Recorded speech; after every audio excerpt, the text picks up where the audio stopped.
Listening to PTPOP on A Mind Revolution, leading you out of the rabbit hole, one grain of truth at a time. Hey there, everybody. PTPOP here with all four lobes in my brain securely bound behind my back, and welcome back to another episode of PTPOP A Mind Revolution, where I lead you out of the rabbit hole, one grain of truth at a time.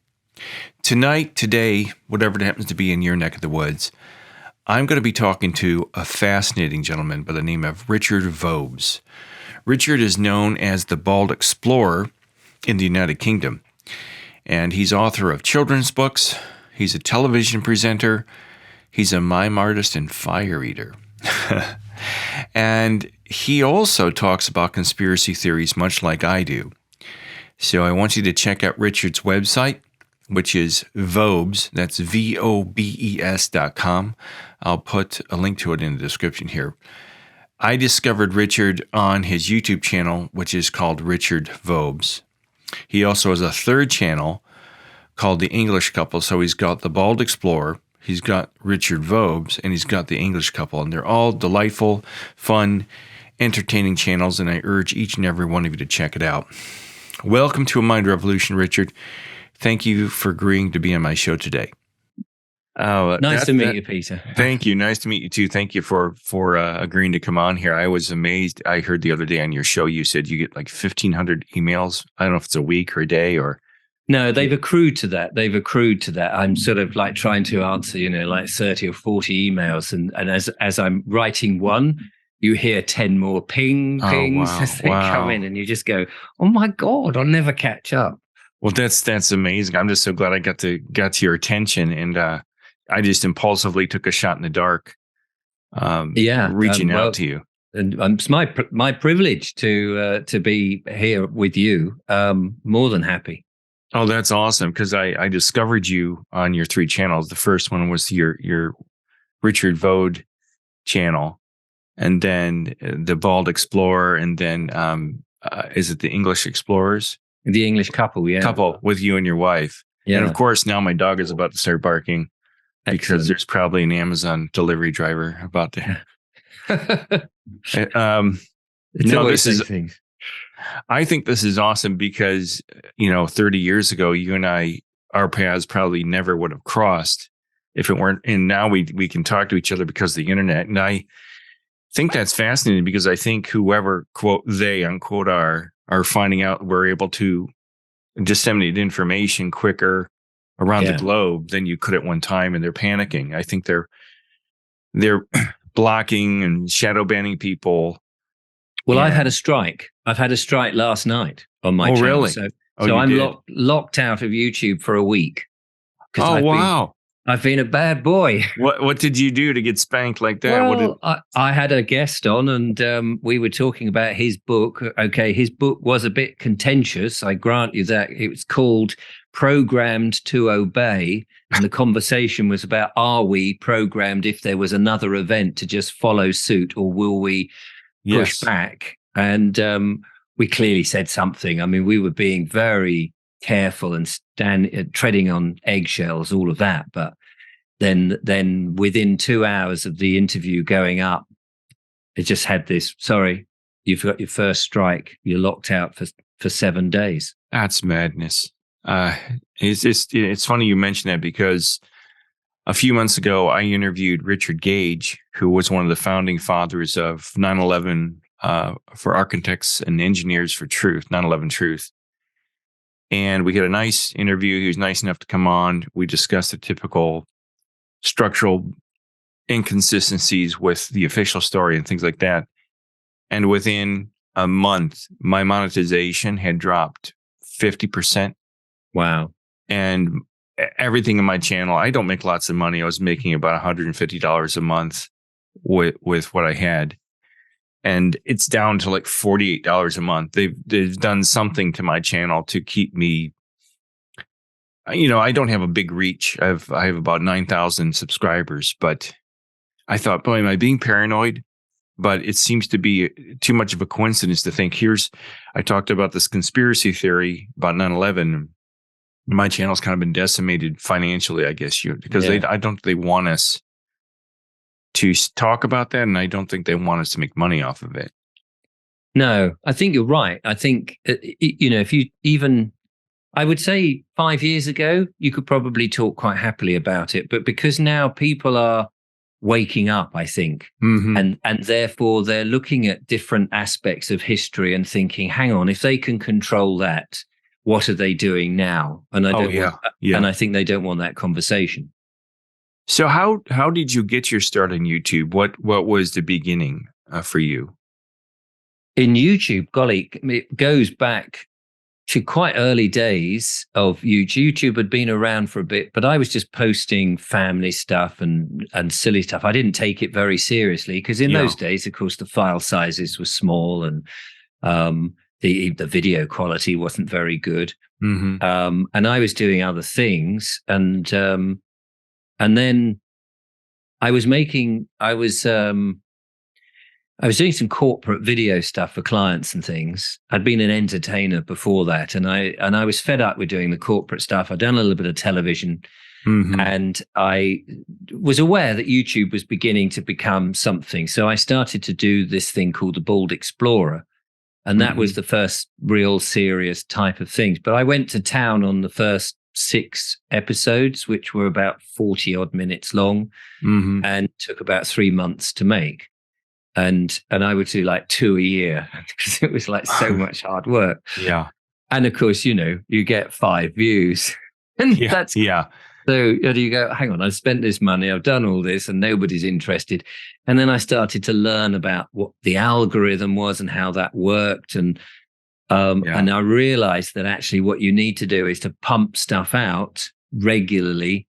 And you had to compromise a lot because to do what I was doing, scripting and visiting locations and thinking, okay, where can I park? Where's aeroplanes going overhead? Where's the, doing all the stuff you would do on a proper TV series. I suddenly realized, no, you just got to turn up, film it. And so I started to do walks with a GoPro on a gimbal back then before the GoPro did its own steady thing. Stabilization, and I slowly built up over 5 years a channel to about 25,000 subscribers. It took about 5.5 years to do that, and then in the last 5 months, I started to talk about the stuff I'm talking about now, what's going on in the world and how strange everything is, and it just went voomp, and in whatever it is, 5 months, 100,000 subscribers. I've hit, and it's like, gosh, that's a surprise. And I've had to grow up really quickly and learn and dive down rabbit holes, and then people want to be on the show, and I'm interviewing people, and I think, oh my goodness, the imposter syndrome starts coming in. Am I really au fait? And they're mentioning things, and I'm thinking, I don't know what you're talking about, and you have to ask. So you say, what does that mean? And then that's more rabbit holes, and here we go. So it's a question of learning very fast on the job. Well, I love your show. I love your backdrop that you have behind you. Is that an actual room you're in, or that is an actual room? Oh, that's awesome. And I built it because we did during lockdown, when we were all locked down. Being an entertainer, I thought, right, okay, I'll build a little studio, and I thought I'd just do show because we had nothing to do, all my corporate work was suspended and everything. And so I thought, right, okay, I'll just do shows every day. So I spruced up the studio, and my partner and I, we just did entertainment type shows, live shows, and people were reacting. And we only had sort of 100 to 200 people watching. It was very small, but it was, it was great fun. Because I know you've got a couple of fellow countrymen that are on YouTube, and I like your approach. I guess there's David Icke, who I call David Icky. David Icke. Because some of his well, I don't want to put him down, but there's some things that are a little bit out there, even for me. And then there's Russell Brand, I think is his name. And he's like, oh, the sky is falling. He's like screaming, we should all run for the hills. And he doesn't tell anybody where to run. And forgive me, Russell, if you're watching my channel, which I'm sure you're not. But I just love your calm demeanor and your calm kind of like proper approach to this. You don't say anything too inflammatory. You kind of leave a lot of the guesswork up to us, the viewer. It's kind of like an everyday guy's approach, as opposed to what I get tired of all the people that just, like I said, just tell you the sky is falling. They don't give you a solution though. They don't tell you what you're supposed to do if the government's bad, or if 9/11 was an inside job and things like that. And so I really enjoy your presentation. And doesn't it figure that the moment I go on live, my mouse stops working? I swear my father-in-law just passed away, and I think he's haunting me. I think he's come back. He didn't want me to do anything. He wanted me to go get a real job. And no, I think he's put a ghost in all my machines here. So my notes are frozen. Oh no. But go ahead. Yeah, I just love your presentation, like the way you present yourself, and you don't come across you don't say anything. I think you're very careful about what you say, because I do the same thing. I'm not educated in sociology or psychology. I don't know if you are. I'm not. No. I'm an author and a musician and a documentary filmmaker, but I don't have an expertise in government. But a lot of the stuff that you and I see is pretty obvious, I think. Don't you? But anyway, we'll talk about that too. How people just don't see it. People, I just think, want to see it. Yeah, no, I agree.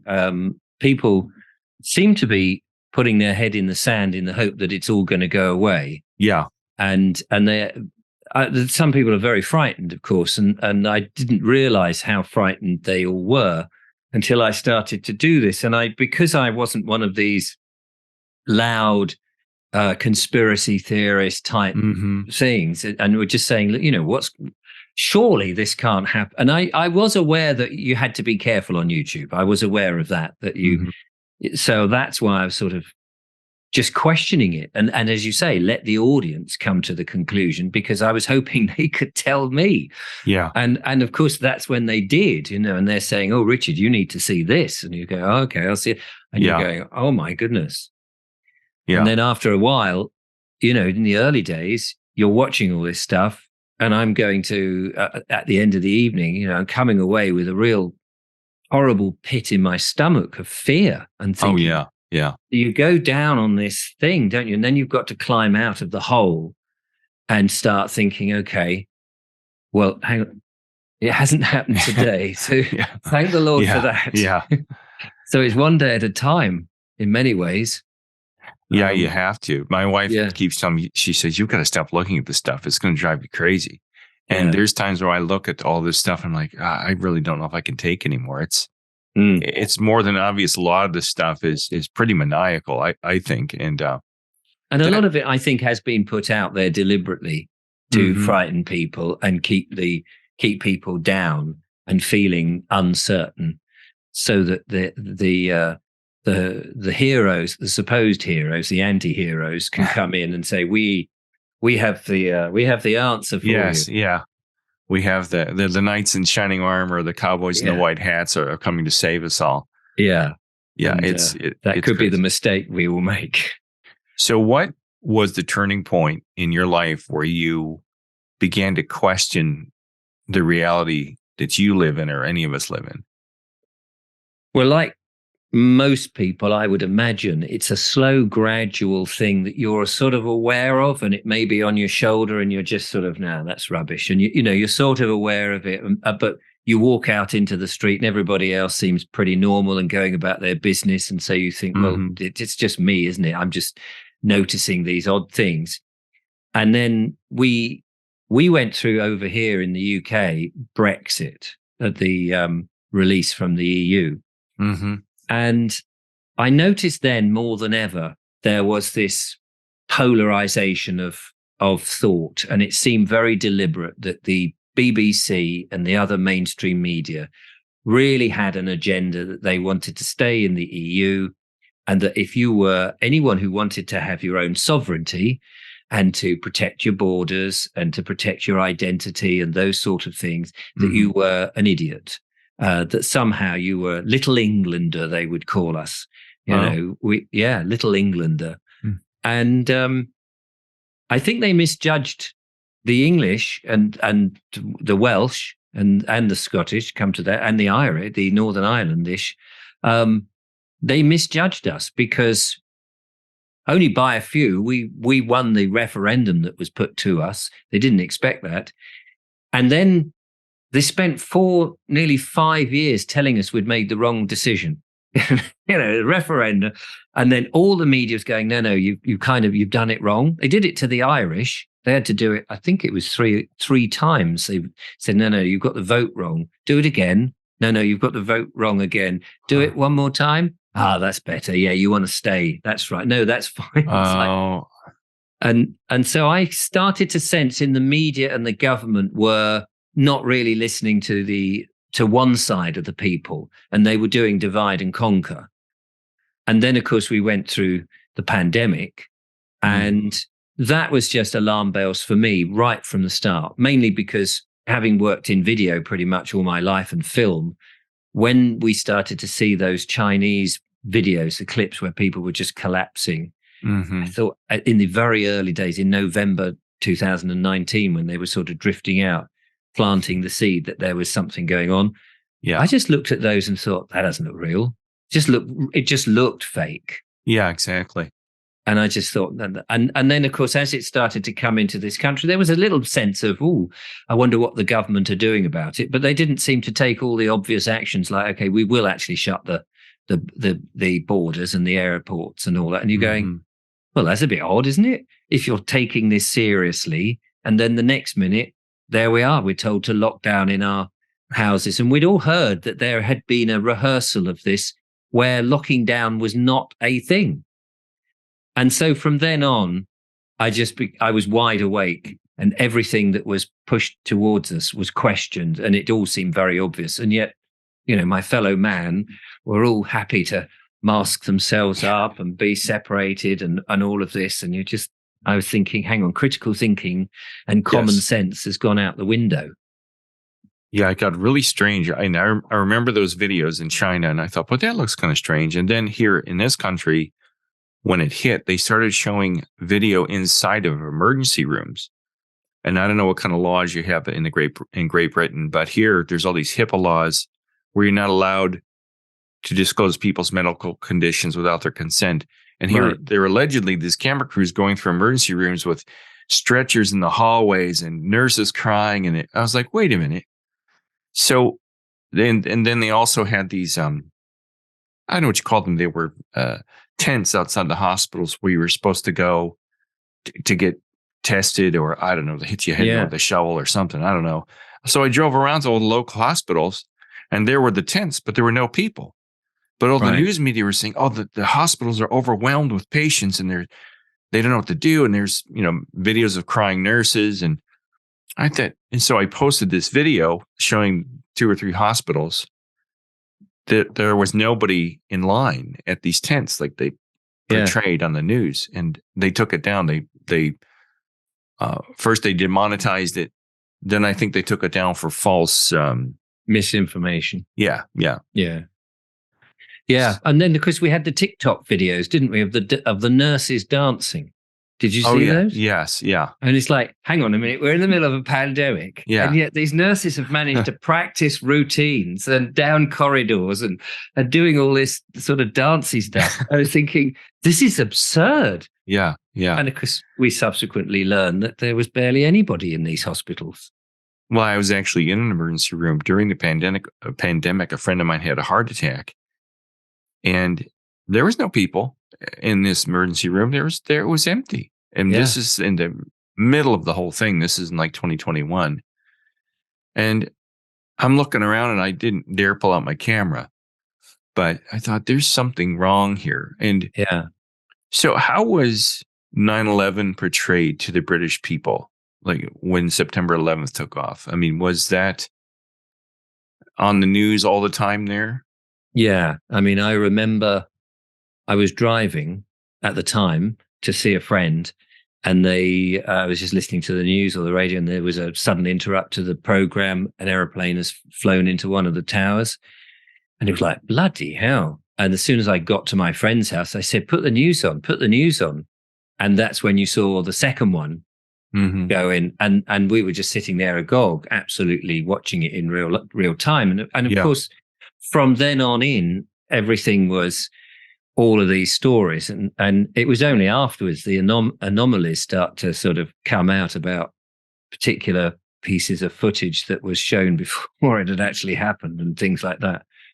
And the lack of wreckage outside the Pentagon and all these sort of things. And is it Building 7 that had just mysteriously flopped down perfectly within its own shadow, which is a bit odd.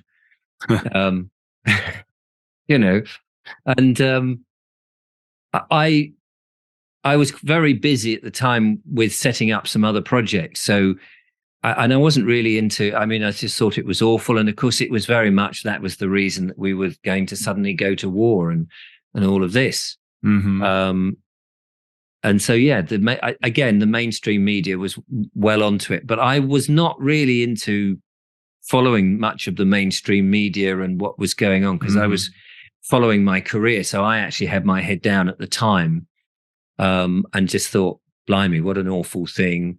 And of course, mostly you're swept along with what the government say we're now doing because of that.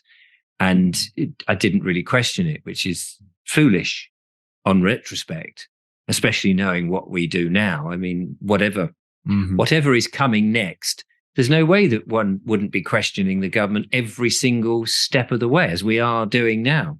Oh, yeah. Well, you mentioned earlier that I think a lot of people are so scared. I have this theory that a lot of people don't want to know the truth because it's too painful for them mentally to know that their government, especially here in the United States, that if our own government had something to do with this 9/11, that I don't think they could handle it. Because we've got a friend of the family who was an engineer for Ford for a long time. He's a brilliant guy. We were out to lunch one day and I showed him a video of Building 7. He goes, well, what's that? And I said, well, that's the third building that fell on, 9/11. And this was just like a year ago. I showed him this. And he goes, we don't know where that film came from. You have no idea where that came from. And he started to get, his hands started to tremble. And I said, no, that's the third building that fell on 9/11, and no plane hit it, and just office fires brought it down. He started to become angry with me, and he was trembling, and he was shaking, and I was like, okay, I'm changing the subject because this guy's going to just punch me or something. I think people don't want to know the truth because I think it's too painful. Yeah, you don't want the bubble burst. Oh yeah. Yeah, no, I absolutely agree. And I think that people are so worried that it's just going, I mean, they almost are happy to be oppressed than to acknowledge that the oppression is slightly bigger than they think. It's like, if you could say to them, all of what you know is theatre, and actually none of this is quite how this works. But if you could know that, you'd be free. It's almost as if the challenge to be free is too great. It's the Wizard of Oz thing, isn't it? The challenge to pull back the curtain and actually look at the little man with the pedals and the levers. Yes, yeah. Too much. No. I'd rather live under this the oppression, because I'm so used to it and I can cope. And do you think it's a kind of like people are like cats with laser pointers? You ever seen a cat chase a laser pointer? Well, I've got a cat, and I have a laser. You're doing all of this, and they're following it. And I think the governments around the world have discovered that we're kind of idiots, and it's like, oh, let's go distract them with balloons, Chinese balloons in the air, and they're all like looking for balloons in the air. And I remember this far back as I can remember, even as at the age of 3, seeing jet airplanes in the sky. My dad saying, "Oh, those are probably bombers." Russian bombers or American bombers, because they patrol the skies. And I'm like, what? I'm even at 3. I'm like, what are you talking about? And the Russians were horrible, and they were going to come. Brezhnev was going to come and get us. And they always create these boogeymen for all of us to believe in, or I refer to.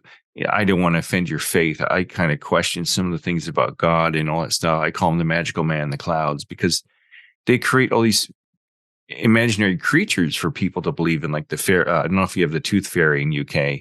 Yeah. Easter Bunny and Santa Claus. It puts you in a mindset at a young age to believe in the make believe.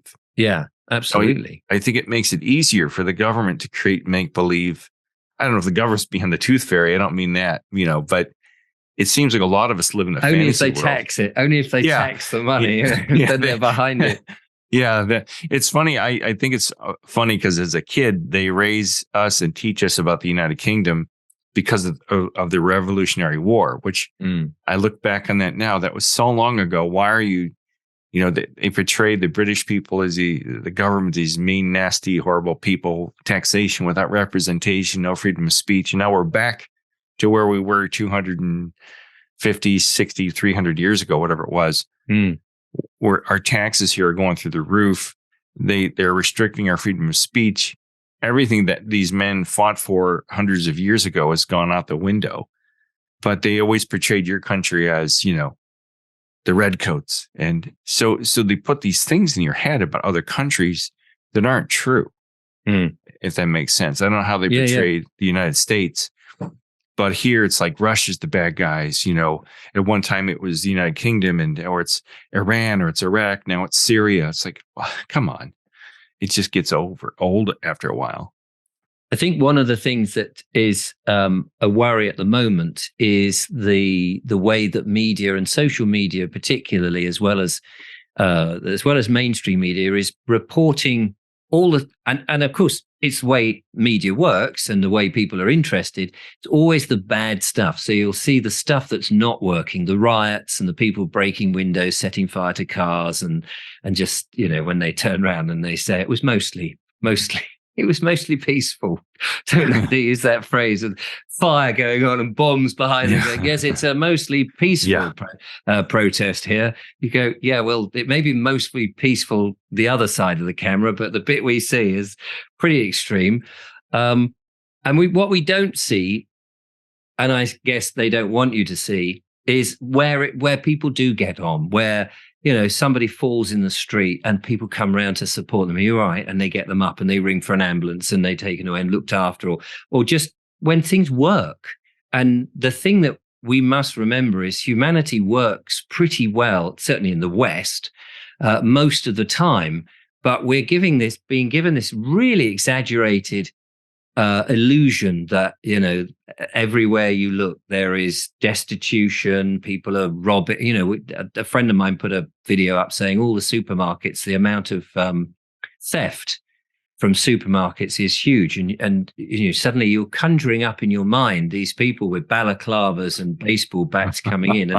And of course, it might be a little granny putting a sachet of tea into a coat. And that may have increased, but it's not these brutish figures that we see. And of course, I'm not saying they're not happening, but that's why they're in the media. But it's building this up that society is breaking down. And I think that is a bad thing. Yeah. Because we tend to believe it. So we're being frightened and we don't want to go out because we keep hearing that there are bad people and it's all grim.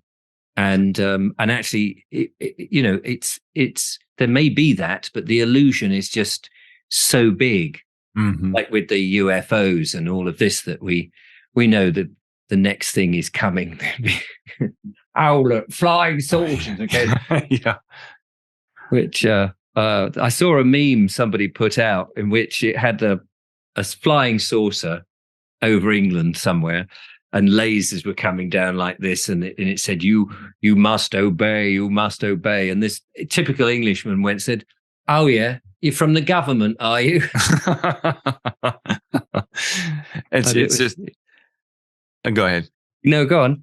No, it's just funny. I've never been to England, and in my mind, I picture foggy London or something, but I have a feeling that your country's been corporatized, right? There's probably a McDonald's and a Taco Bell on every corner. Yeah, just much. Like here. That's too bad, because I moved to a different part of this country. I moved to the Southwest, out in the deserts of Phoenix, and I was stunned that it was no different than Ohio. It was just the same restaurants, the same people doing the same things, just in the desert. There was a different culture with some of the Mexican people, but it's like the whole country is the same restaurants in every corner. I grew up in a small town in the country. Are you familiar with the States or with Ohio? Yeah, but Ohio. Been to Ohio. That's why I thought you mentioned Ohio in one of your videos. Yeah, went What to part? the where's the space where one small step for man. Isn't that in Ohio? Old There was Armstrong Science Museum or something. I seem to remember going there. um And didn't he live there? yeah, he's from is he from Dayton or is he from One of these Neil little. Armstrong? He's from what?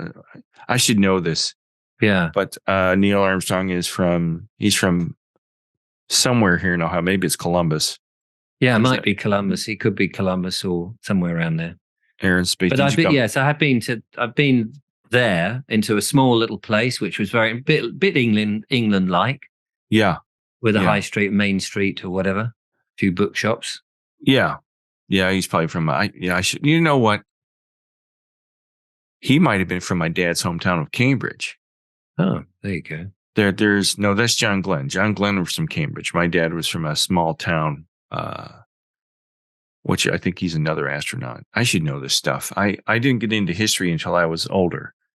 I ignored it in school. But your website says that you've worked in industry, and you alluded to this here. And I was looking at my notes on that came back. Says here you've included appearances on ITV's The Bill and Perot. Is that right? Yeah, Poirot. Poirot. I've been a fire eater and laid on a bed of nails. You've written and starred in madcap slapstick series and children's TV and explored the nation's heritage on the Community Channel. So I'm interested. I think another place I saw that you were a mime. Is that correct? Yeah, I went to mime school for a year. So all of this. Oh, really? Yeah, all of that. Oh, wow. Whoa. Yeah. People, will you stop that? Yeah. Yeah, that's lovely. That's amazing. So did you work in the network television? Did you work for the BBC or? ITV, we did a children's television 2 series. It was only 2. It was supposed to go around the world, and it was supposed to be, a massive hit, like all these things. And in the end, it had 2 series. It was Laurel and Hardy in spacesuits, effectively.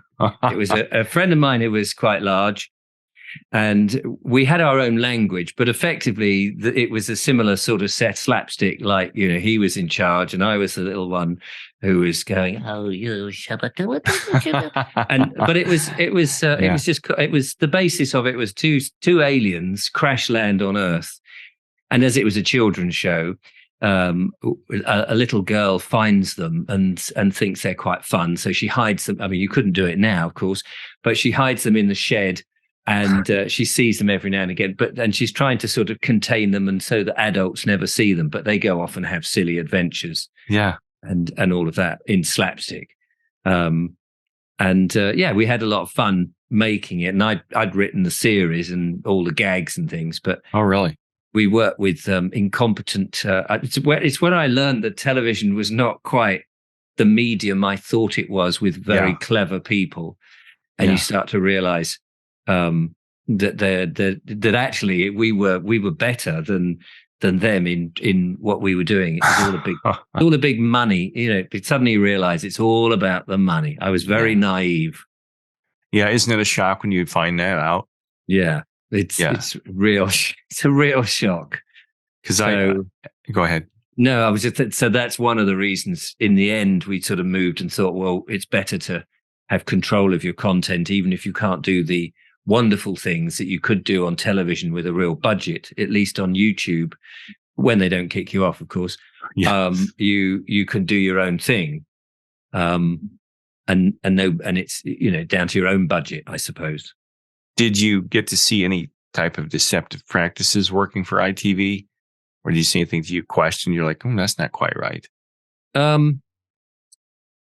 Not really. We were very sort of away from the main studios and things, although subsequently heard about various things. I mean, I used to tell people, because I used to do a lot of extra work and walk-on parts before we had our TV series, just to pay the bills.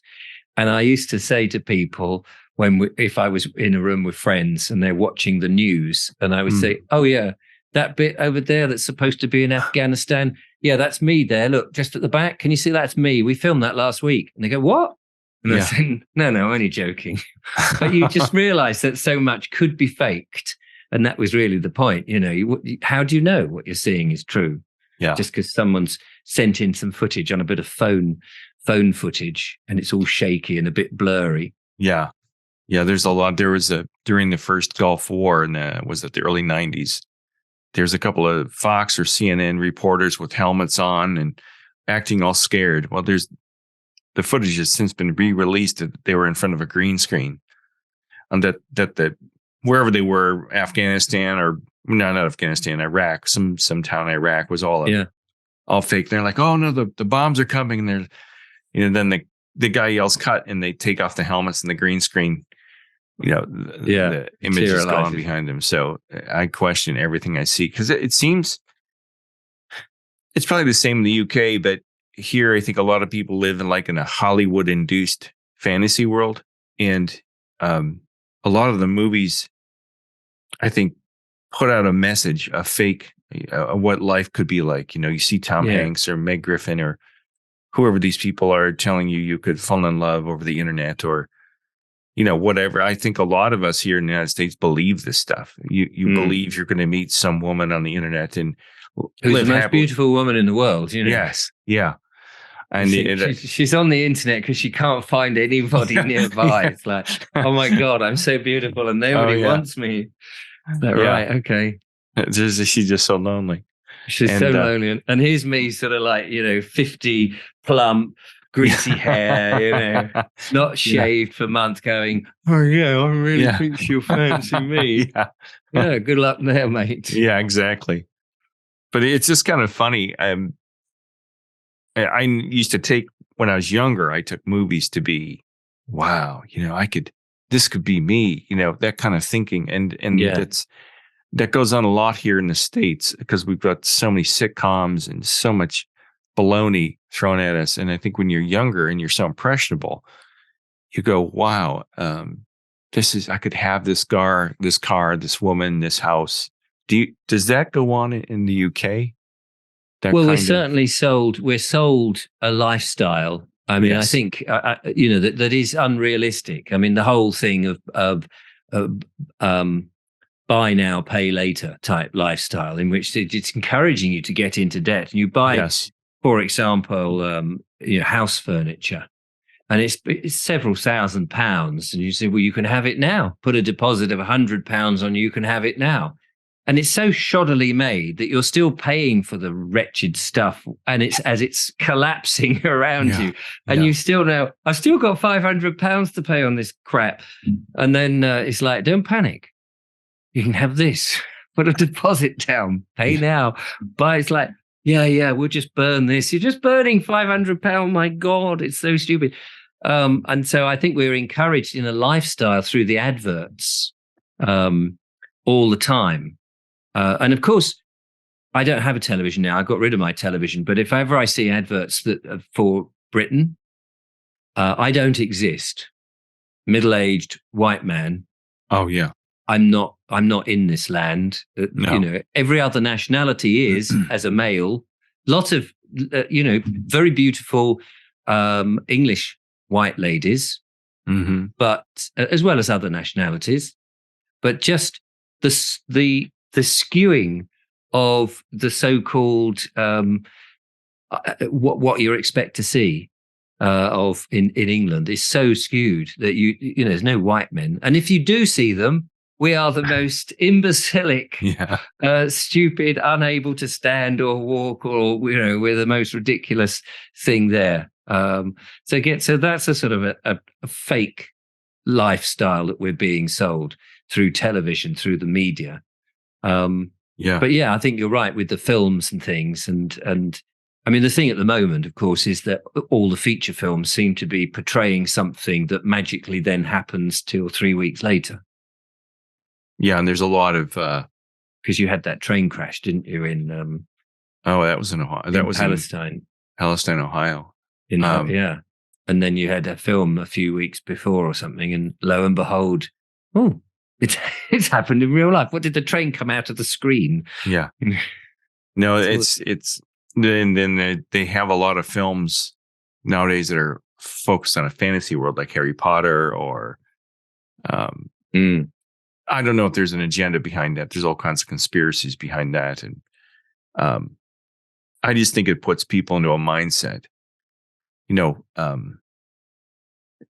a lot of idol worship here. A lot of we all worship our athletes here. I don't know if you worship your footballers there, but footballers and baseball, basketball, we just look up to these people like they're just amazing. And people think they can't be happy until they become a professional football player with a Porsche in the driveway and a 10,000 square foot house.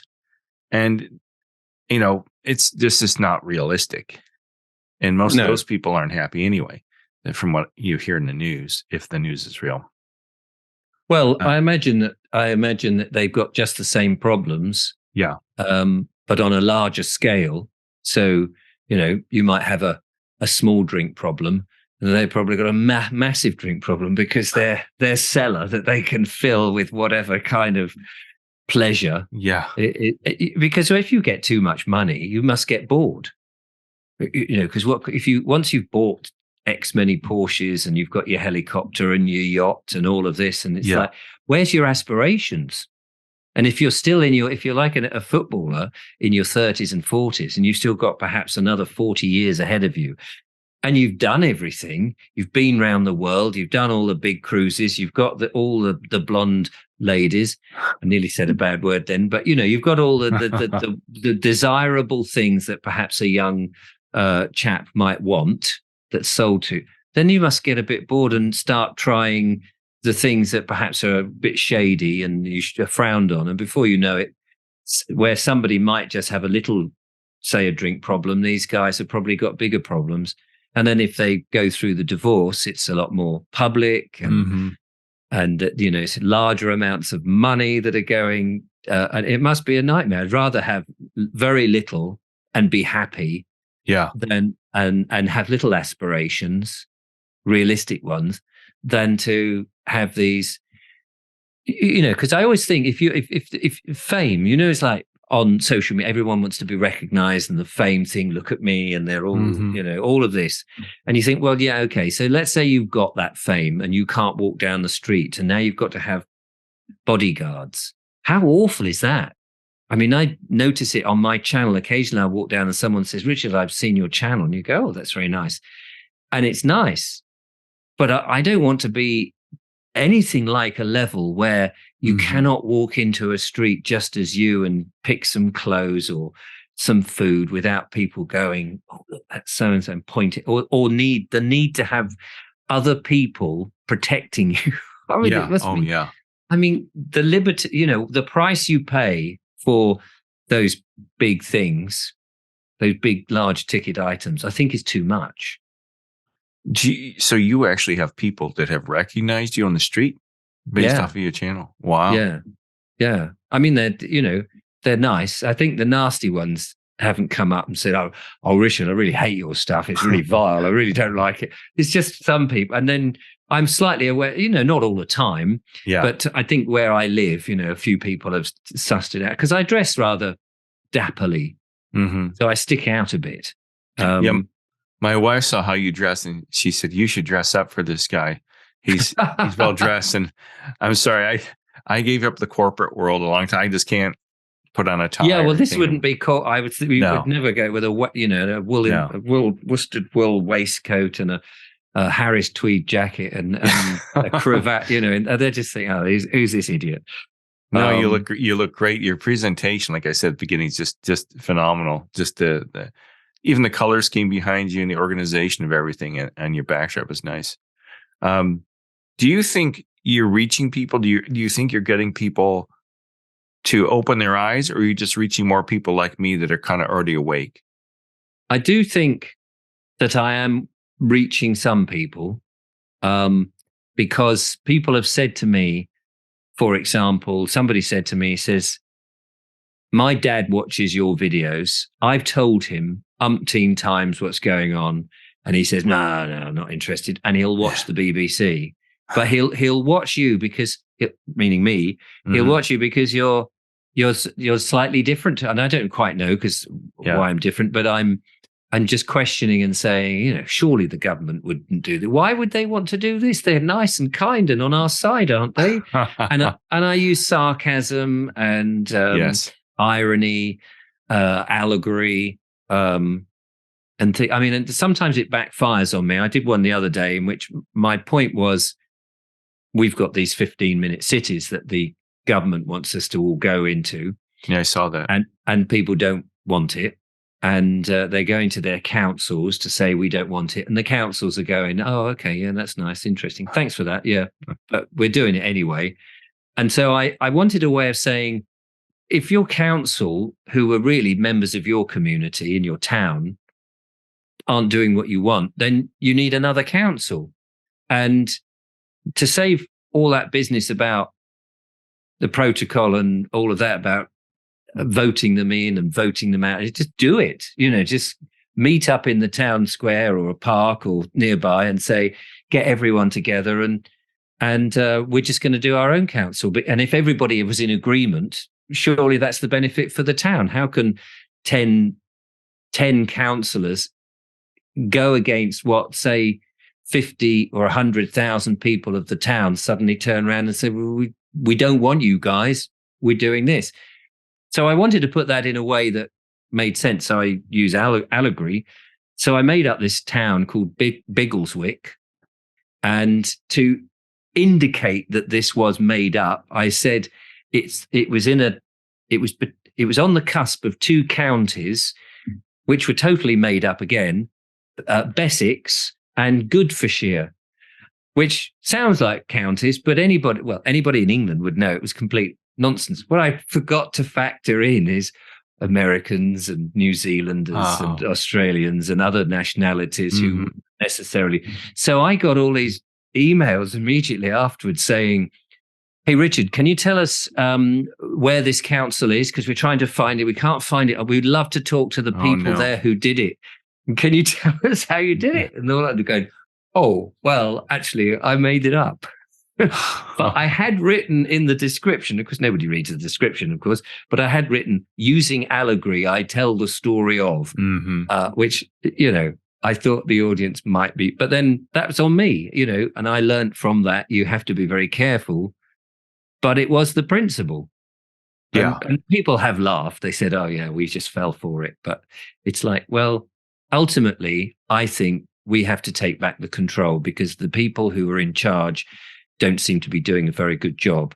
And it's no point moaning about it. Just that's never going to do anything. We need to decide, okay, we're going to do something. And it takes somebody to make the suggestion, and then it takes others to start that snowball rolling.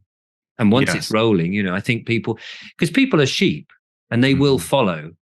You just want them, instead of following what the authority is saying, let's follow somebody else. And if they see other people going in that direction and think, actually, they look like they're going to heaven rather than the other place, let's follow them and have a free city and, get rid of the cameras and the biometrics and the things that we've never asked. I mean, it's fine if they want them. And absolutely, if you want cameras and you want to be hemmed in, I've got no problem with that at all. But at least have the choice. Yeah, it's funny because I often wonder, who we're reaching, and if there's anybody out there who, my YouTube channel really focuses on call centers, but I have a podcast where I talk about, conspiracy theories and things like that. And I wonder if there's anybody out there who's heard me, who's not one of the big people, hears me and goes, he's got a different point of view. And it's hard to tell on a podcast, because you don't have the feedback on a podcast like you do on the YouTube channel or one of the other social media platforms. I'm just kind of wondering, so you must do a huge amount of preparation, because you've got 3 channels. You work with your wife And you've got the Bald Explorer. And so do you do a lot of preparation for all of this, or is it all spontaneous? Yeah, no real preparation. No? No, not really. This is all off the cuff. So I'll be making a video tomorrow. I mean, I can't help myself. So I'll do a monologue in the morning, and I've no idea at the moment what that will be. So tonight, probably I'll be going, oh, well, what could it be? So I know that we have a Andrew Bridgen, the MP, who was recently very vocal at a special meeting. I have to work out where this meeting was, about the sovereignty of England being sold off to these tyrants. And apparently this has all been done. And unless we actually revoke it, it's going to happen at the end of this month. Wow. And which means that this organization who can control the measures should some emergency happen and what the health measures should be, they will dictate to us what we do. A completely different country. So it's sort of top-down globalist stuff, all of that stuff. Mm-hmm. And he stood up to say, I don't think this is a good idea. And if we don't do something, and all the people in the room that were listening to this were very, right, whatever. We've heard it before. We're not interested. No, it's all conspiracy nonsense. So they were very po-face. And I thought, this is not good enough. So in my mind tonight, I'll probably think of some story. No doubt, I might do it as allegory, or I might do it as just reporting on what happened. But I'll set the camera up as I do downstairs, and as I'm setting that up, I'll be talking it out loud and rehearse it, and then just do it. And then that's that. And then I've got an interview in the afternoon with somebody about something I can't remember now, and then I'll be listening to them doing the reverse of what you're doing to me, and then that will go up. So I do 2 videos a day at the moment. And then, that's great. And when Julia's around, which is usually in the morning, we'll sometimes, like tomorrow, we've got to go to the farm shop to get some food. So we'll probably take our GoPro and stop off somewhere and do some sort of video, and I'll edit that up. I mean, I don't really get any time off. It's a good job. I enjoy what I do, I think. Otherwise, well, that's good. Nightmare. Yeah. It's all very well thought out, and your use of the language is just very powerful. Just the way you have kind of a common approach to it, as I said, and it sounds scripted in a way, like it sounds well thought out. Like you've got I couldn't tell if you had a teleprompter or not, but I don't think you have one. No. I mean, sometimes I get, sometimes I do the monologues in one take, and other times it's 3 or 4 times. And I don't like to edit in them. Some people like to sort of edit them, and they're sort of a bit intercut. What would you call that? The old-fashioned term was forgotten now. Used to do that all the time. Spliced? Yeah, spliced, but we used to call it a jump cut. Jump because it jumps, and so many people use that. So many people just cut out the ums and ahs and things. But because of the subject matter that I talk about, I want it to look genuine, because it is genuine, and I don't want it to look as if it's too produced and made perfect. But sometimes I do completely make a mistake, and I go, oh, let's just start it again, because the flow hasn't gone after sort of 3 or 4 minutes into the piece, and you just say, I'll just start again. Yeah. And I might end up doing it 3 or 4 times. But sometimes it's straight off, and I amaze myself. And you go, wow, that was 15 minutes off the cuff like that with barely a breath. And so, again, it's practice, though. The more you do it, and because I do it all the time, it's not so bad. And keeping the energy, but keeping it fairly mild and questioning, and all of that without getting angry and using expletives. Mm-hmm. No, you do an excellent job, and you're too kind. You're very kind. Oh no, it's I try to watch some of the other people, and after a while, I just can't listen to them anymore. There's just too much horrifying, or what do they call it? I can't remember the word. There's a word for constantly terrorizing people. Yeah, but I talked to a woman, and I asked her to be on the show, and I said, listen, she wanted to talk about alternatives, give people solutions to the okay, we pointed out that this didn't really happen the way it did. So what can we do? But she never agreed to be on the show. And I was like, oh, she would have been perfect. But I think this is great that I get to talk with you because I live in amongst a group of people that, went out and got the vaccine and they're all on my back. Why don't you get the vaccine? I've never been vaccinated for even the flu.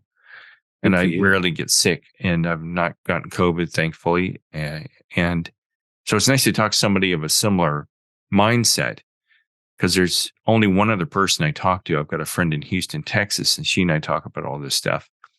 And so it's really nice to speak to somebody, and it's amazing that you and I can speak from across the ocean freely about this, at least for now, freely. And I think that's just amazing because I've always been into England because of the rock group, the Beatles, which is funny because a guy I met from England who was over here, I said, did you ever get to meet any of the Beatles? I said this years when I was a lot younger. He goes, I don't know. Did you ever get to meet Elvis? Yeah. I'm like, no. And he goes, well, I've never met any of the Beatles.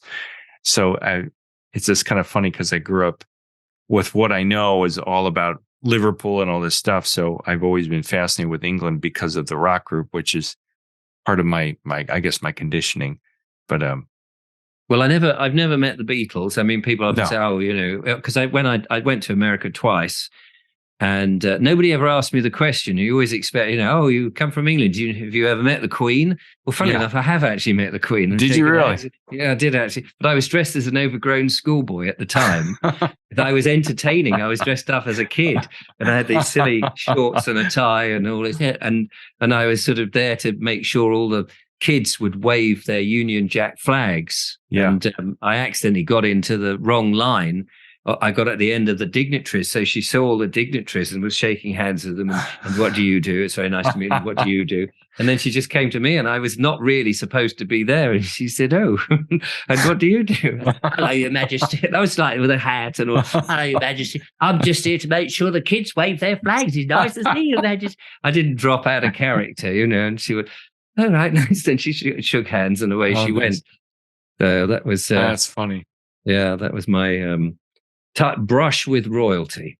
Well, that was, I'm sure I'm not sure I would be too keen to shake the hands of the next one, but that's another story. Yeah. It's I didn't pay attention to your political system until within the last couple of years, and I'm just starting now.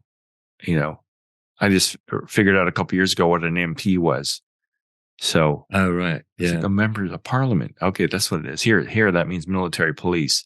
Yeah. But well, I think they've resumed that role. Oh, to be honest with you, the way the dictating, tyrannical government has gone in, it does seem as if when they've got in, oh, we're MPs, are we? Oh, we must be military police. No, you're supposed to be members of parliament. You're on our side. You're supposed to be. I think you've got it wrong. But, there you go. Hey ho, what can you do?